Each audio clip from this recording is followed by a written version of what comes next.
conductes d'aquí davant de casa no tenen residus detectables.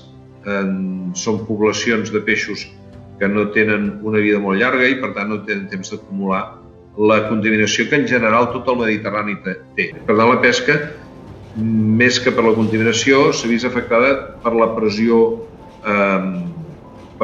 humana en general, que altera una mica tots els ecosistemes. I també hi ha l'efecte del canvi climàtic.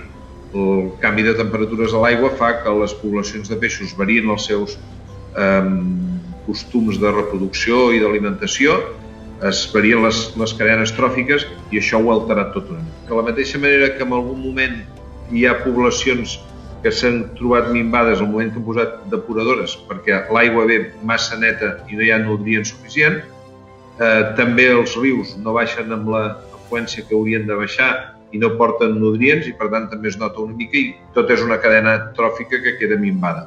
El que ens passa és que aquest port se va ampliant cada vegada més i en altres cada vegada més se van expulsant més a lluny. O sigui que nosaltres ho tenim tot en contra. Aquí quedem 4 embarcacions d'arts menors, a pic s'anem jubilant, aquí no quedarà ningú ja.